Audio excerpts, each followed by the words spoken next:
Welcome to Studio 5. Here's what's ahead on today's show.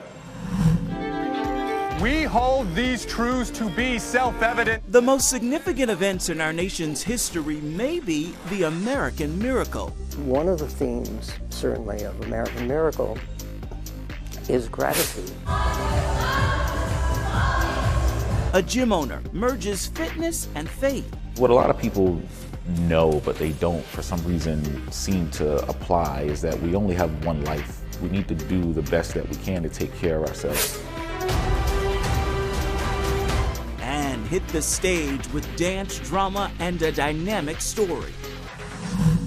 Those stories are ahead, and we have this week's countdown of the top 5 uplifting entertainment stories. Let's fire it up. At number 5.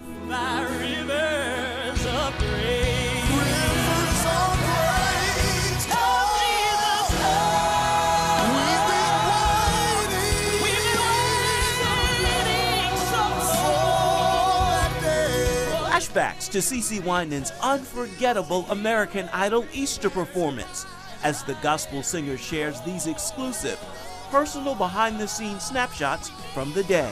Come, Jesus, come.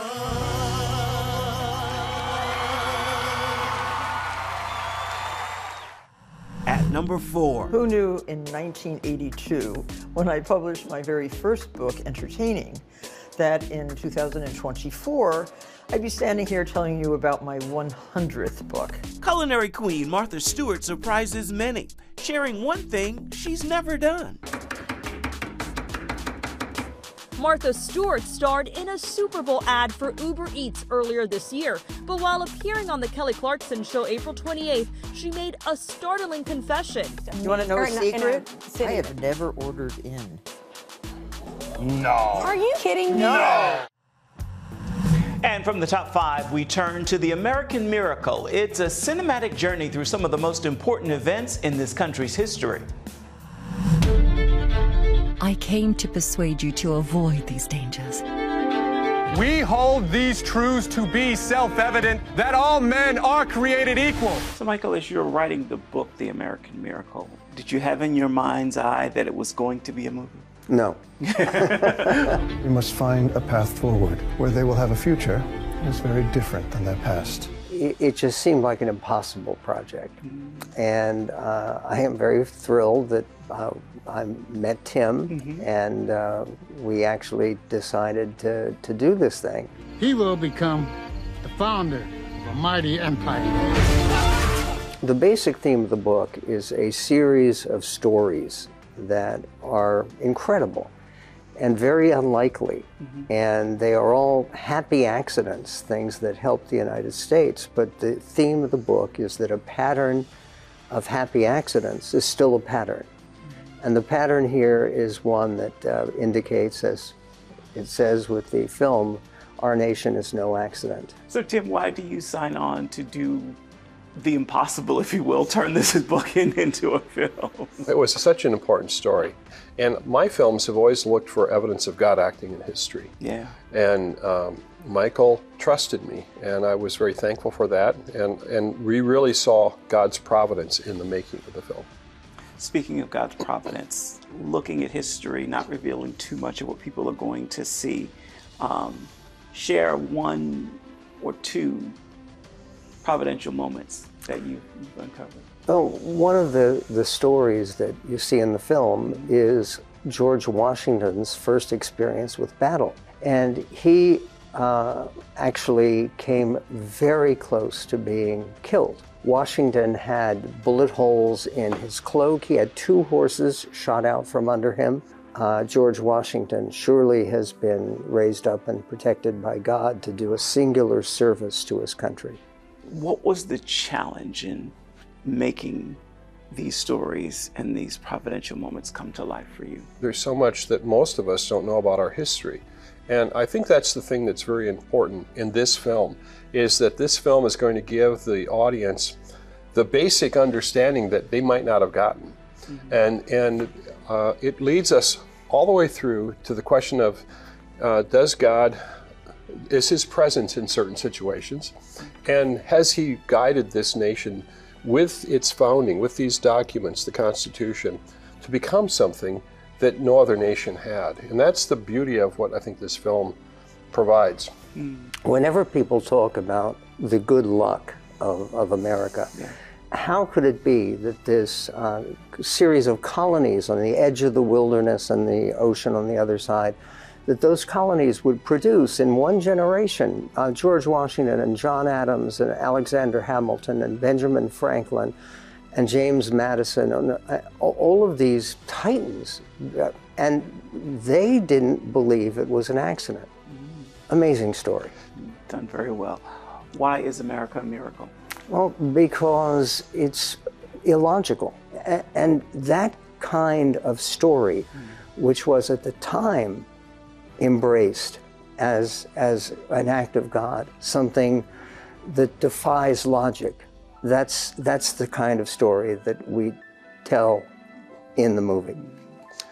This film is really about identifying patterns of evidence of God acting in history. There's a higher authority, and I think that the film emphasizes the fact that in God we trust. The fate of unborn millions now depends under God. The American Miracle is in theaters June 9th. Still ahead, a gym owner who's connecting faith and fitness. Everything that we do, especially when we talk about fitness, exercise, health, wellness, it starts internally. And the stronger you are spiritually, I believe the stronger you will be mentally, which in turn will cause you to be stronger physically. At number 3.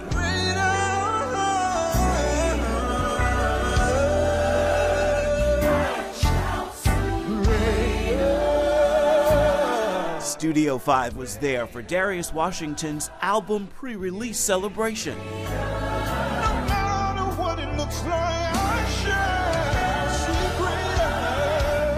And now his Live by Faith project is available for all to hear. Tell me about the birth of this project. I know you said some of the songs on it are as old as 13, 14 years old. How did we get here? What happened? Yeah, absolutely, man. Life.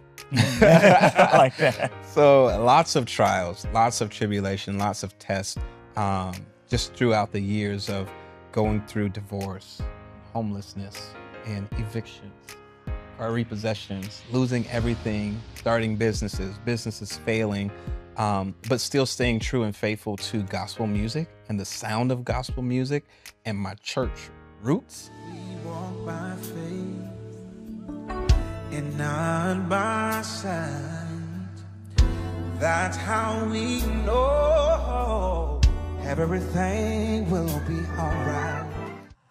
At number 2. This is Jeopardy Masters. Today marks the start of a big 6 weeks for game show fans when it comes to Jeopardy. What is yada yada yada? What is blah blah blah? No more of that. Jeopardy Masters. Primetime event starts Wednesday. This is the biggest field we've ever had. 9 of our best players from really all eras of Jeopardy. So that's what you're gonna see. Like, you're gonna see time travel Jeopardy, like Babe Ruth playing against Hank Aaron. And welcome back to Studio 5. Fitness enthusiast Quinton Boykins owns Hope Fit VA. He also wrote a devotional and created a coloring book to connect children to his fitness message.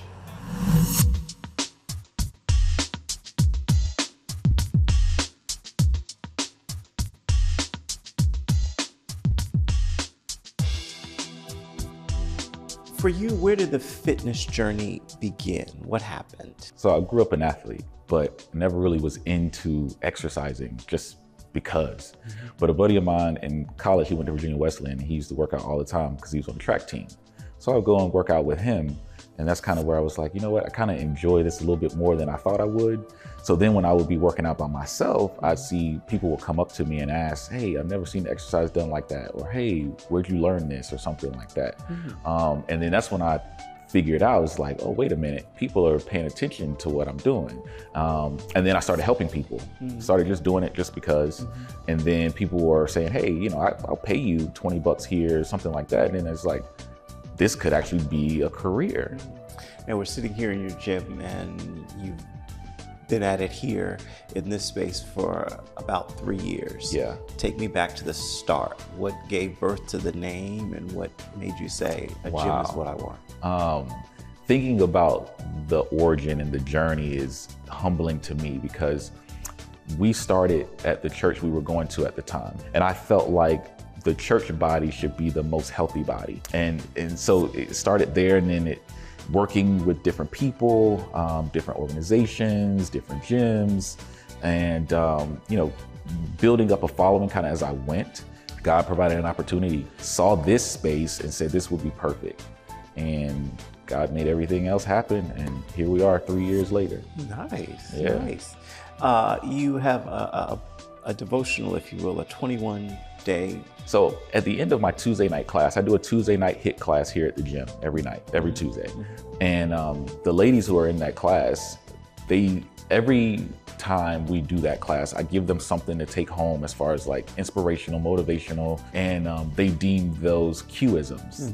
And that first one that we did last year, 21 days, is a combination of 21 of those, I don't even know how many at this point, Q-isms, so to speak, but it's meant to take practical, everyday situations that we go through and put them together with our spiritual thought processes and what we look for or who we look to in Jesus, and how to put them together to get through what we're going through. And you also have a coloring book. Yeah. For children. I've been trying to, ever since we had my daughter, my daughter's about to be 8 next week.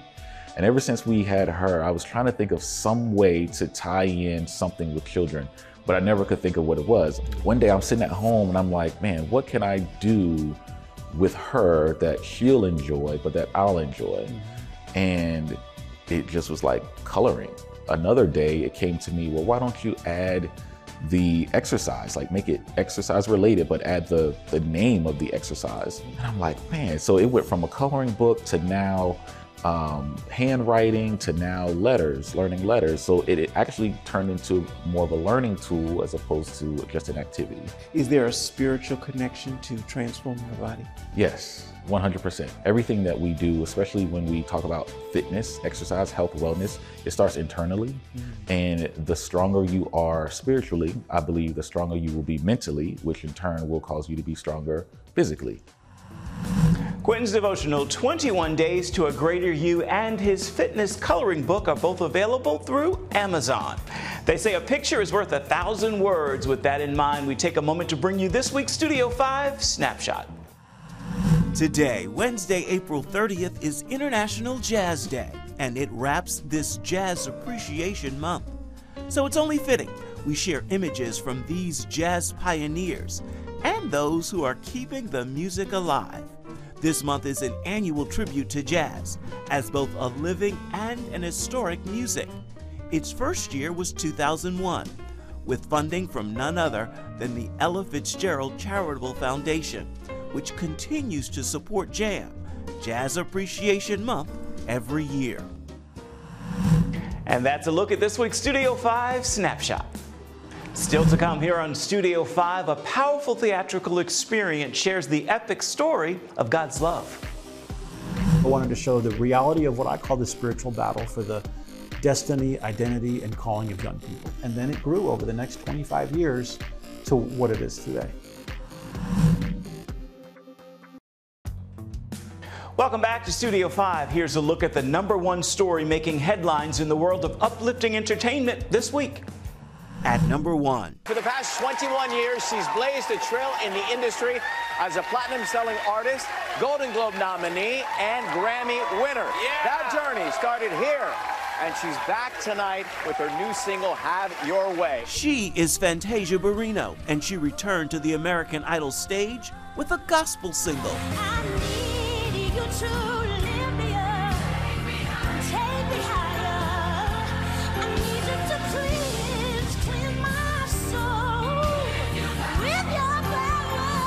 And a performance that brings the audience to their feet and to tears. The world is going through a lot right now and we need more God.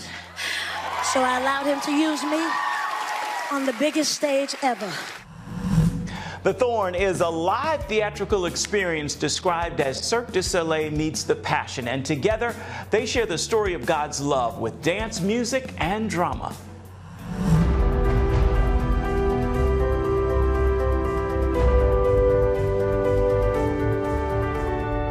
Let's talk about The Thorn in terms of the size and scope of it all. So this is a traveling tour right now. How big is this production?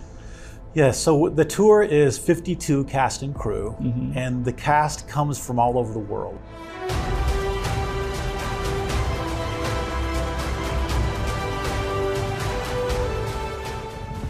So it's a big production, but we love doing it.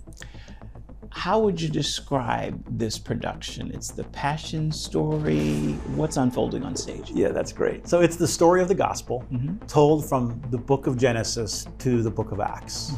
And it's told through the perspective or the lens of a narrator, which is told by an 80 or a 95-year-old, he's not actually 95, but the character, 95-year-old John the Beloved on the island of Patmos. And then he takes them on this journey for the next 2.5 hours that begins with creation and it ends with, you know, the Great Commission.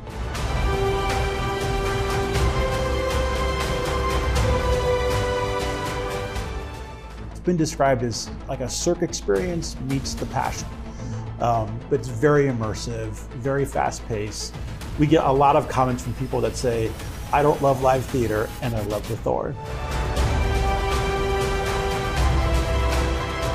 Where was this born? What happened? So it actually started almost 30 years ago. I was working as a volunteer youth pastor in Colorado Springs. And a 16-year-old girl came and sat next to me. And Efrem, she held out her arms and I could see where she'd been cutting up and down her arms and she was sobbing. So I turned to her and I said, you don't have to do that because I believe Jesus did that for us 2,000 years ago. So I thought, you know what? Next Wednesday night, I want to do an illustrated sermon, a drama that would show two things. The price that Jesus paid, so that young people would know no matter what you're going through, no matter how dark the season, no matter what it is you're struggling with, Jesus understands because he's been here. And then number two, I wanted to show the reality of what I call the spiritual battle for the destiny, identity, and calling of young people. And then it grew over the next 25 years to what it is today. Wow. How many iterations have we had? Did we do movie? How does this evolve? So it began in the local church, and then we began to get calls from other churches around the country saying, would you bring this to our church? So then we went through about 10 years of, we became an independent production company, and then we partnered with mega churches around the country to do the production in different mega churches. And then my wife and I had an idea, what if we could film The Thorn and put it in movie theaters? So we partnered with Fathom Productions and Fathom Events out of Denver, and we recorded The Thorn in 2022. And then we thought, well, if we're gonna be in 800 movie theaters, then maybe we should do a live tour, one final swan song. And we booked these Class A 2,500 seat performing arts centers, not knowing what was going to happen.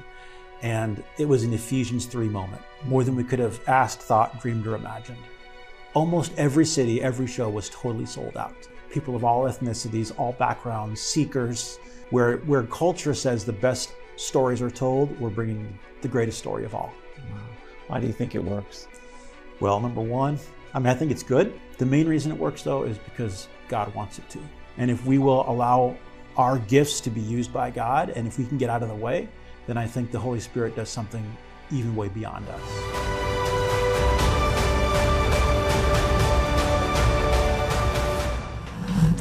The Thorn returns to its tour this fall. For more information, visit thethorn.com.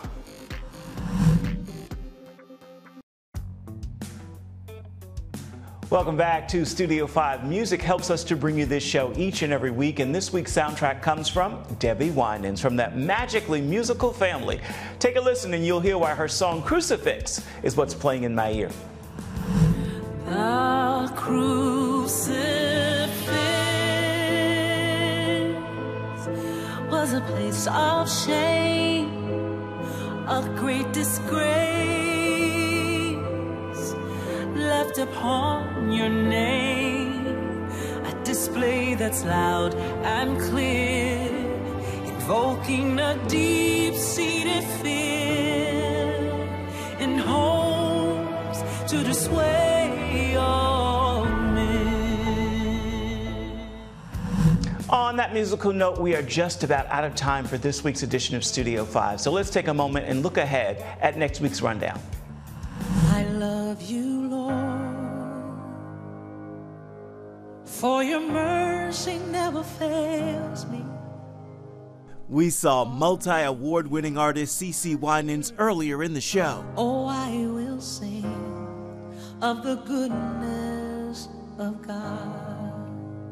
She joins us next week to share the goodness of God in a one-on-one conversation, just ahead of Mother's Day and a special conference of women. And all my life you have been so good. Please join us for that and so much more come next week. As for this week, we've got time for just one more thing. I want to give the final word to Quinton Boykins. Take your health seriously, because you would rather be proactive as opposed to reactive. I would rather you be able to move, be able to enjoy life, enjoy your quality of life, as opposed to having to depend on medicine or someone else to help you to do those things. So I would 100% say go for it. Find your personal trainer. Find somewhere that you're comfortable with. Find a group that you're comfortable with. Because not every gym's the same, not every personal trainer is the same. It really is a matter of personal preference, but find something that fits you and your style. My facility here is a private facility, so you're only here with a trainer or a class. And I think in today's climate, more people are kind of going that way. It's less judgment and things. But find something that fits you, that you will enjoy, and that you'll be able to stick with for the long term, and then go for it. Quinton, thank you. That is a great final word for this edition of Studio 5 and for this week's look at uplifting entertainment. Until next time, make time to uplift someone around you, and then please come on back and see where Studio 5 takes you next week. Bye-bye. Thank you for watching.